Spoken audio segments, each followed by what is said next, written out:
Secret Gowdy Goodlatte DOJ deal to hide 800,000 docs from America. Dobbs and DeSantis by Rick Wells for rickwells.us. Gowdy and Goodlatte will let DOJ hide 800,000 docs they've been refusing to provide in exchange for 400,000 that they'll keep secret from us. Obstruction blessed by. Representative Ron DeSantis gives President Trump high marks for his handling of the Iran situation and for not hiding in the safety of the business as usual of his predecessors, most egregiously that of his Islamic predecessor, Hussein Obama, that got us into the mess we're in. He applauds him for being willing to take the bull by the horns on both Iran and North Korea and do what is needed to be done. Dobbs then turns to the deep state and the investigations into the Clinton investigation. You have led a group of 11 lawmakers calling for criminal referral on Comey, Clinton, McCabe, etc. Have you gotten a response from either FBI Director Christopher Wray or Attorney General Jeff Sessions? DeSantis replies, not directly, but the next day after we sent the letter, McCabe was referred for criminal prosecution for false statements. Then the day after that, Comey was referred to the Inspector General, an internal affairs watchdog that cannot compel him to do anything. DeSantis says, I think ultimately that's going to need to be a criminal referral because he maliciously leaked government documents. 2 of them were classified. He made statements to Congress that are false. We now know that, so I think the IG is just one immediate step. I think Comey has got a lot of exposure, so I haven't heard directly, but we have seen action now that we highlighted this. Anyway, let's just take a quick listen to the clip here that describes it in full.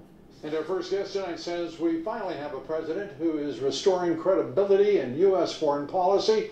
Joining us tonight, Congressman Ron DeSantis, a member of several key committees. Those committees include Oversight and Government Reform, Foreign Affairs, and Judiciary. The congressman is also the leading Republican candidate for governor of Florida. Congressman, great to have you with us. The president talking very tough and straightforwardly even to Macron as he said he's not retreating from his view of the deal. What do you make of it all? Well, I think the president's exactly right, Lou. This is a deal that I opposed from the start. Candidate Donald Trump opposed this when he was running for president. And if you look at how it operates, we don't have access to Iran's military sites. We don't have any way to restrict their ballistic missile testing, and then the deal sunsets next decade. So even if you don't think Iran is going to cheat and they're not trying to do this on their military sites, once we get into next decade, they're a threshold nuclear power. So I give the president credit. He's not just going to put his head in the sand and kind of pretend like there's not a problem here, similar to what he's done with North Korea by taking the bull by the horns. So he spoke the truth today. Macron, I think they have a good relationship personally, but Macron in France and Germany and those other our European allies, they don't have the same level of threat from Iran that we do. They consider America to be the great Satan, the Iranians, not France. And so they have beneficial economic arrangements with Iran. It's causing Iran to really be flush with more cash. And I think the president's right to say, wait a minute, we need to make sure that Iran is not going to get a bomb, and this deal just simply doesn't get us there. And the president has 2 countries that he has to contend with the challenges, and both of them are nuclear. First, North Korea, and that process is underway with Iran to withdraw from that agreement, even as he is threatening very seriously and very severely Iran should it threaten the United States. But both the leaders of Iran and North Korea must be surely paying great attention to how this president is dealing with both nations. Yeah, exactly. I mean, this is a president who all his predecessors for 25 years did nothing about North Korea. They just hoped the problem would go away. It would have been very easy for him to just continue that, but he said, you know what, this has to stop. I'm going to be the president to deal with it. He's brought an unprecedented level of pressure on Kim Jong-un, and that's why Kim Jong-un is coming to the table. Like, there's still a long way to go to denuclearize North Korea, but certainly if Obama was president, we wouldn't be having this discussion. And I think the same way with Iran. All the smart people in Europe and in the Beltway say, oh, you can't touch the Iran deal, all this stuff. And I think Trump has shown he doesn't listen to the elites. He listens to what's right, and that's what he's doing with the Iran deal by speaking the truth. And I think he will either get major changes that the Europeans will agree to, or he will reimpose sanctions next month. And I want to turn now to the deep state and the investigations into the Clinton investigation. You have led a group of 11 lawmakers calling for a criminal referral on Comey, Clinton, McCabe et al. Have you gotten a response from either FBI Director Christopher Wray or Attorney General Jeff Sessions? Not directly, but the next day after we sent the letter, McCabe was referred for criminal prosecution for false statements. Then the day after that, Comey was referred to the Inspector General. Now, I think ultimately that's going to need to be a criminal referral because he maliciously leaked government documents. 2 of them were classified. He made statements to the Congress that are false. We now know that. So I think the IG is just one intermediate step, but I think Comey has got a lot of exposure. So I haven't heard directly, but we have seen action now that we highlighted this, and obviously there's other folks, the Peter Strzok's of the world, that need to be held accountable as well. So we're going to stay on them. You know, we obviously would like to have the Attorney General come and testify. He usually does every year, and he will have a lot of questions to answer about all these people and whether justice is being served. The Washington Times reporting that Andrew McCabe was pressured by a top Department of Justice official not to investigate the Clinton Foundation, a shocking disclosure, and as time passes, the collusion that set in motion this special counsel has turned out to be utter fiction and non-existent, while the corruption of the Obama administration, the corruption within the Clinton Foundation, the email scandal, the top of the Department of Justice, the FBI, it broadens and broadens and worsens almost by the day.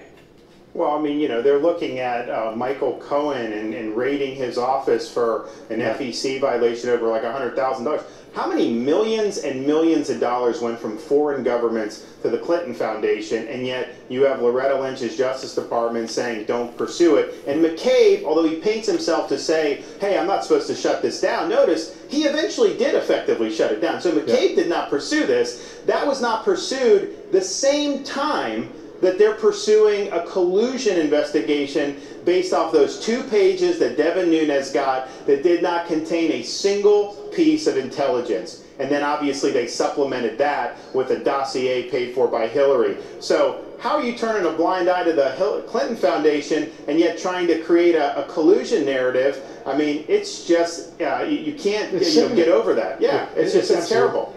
And Trey Gowdy and Bob Goodlatte, Chairman of Oversight and Judiciary, 2 committees you serve on.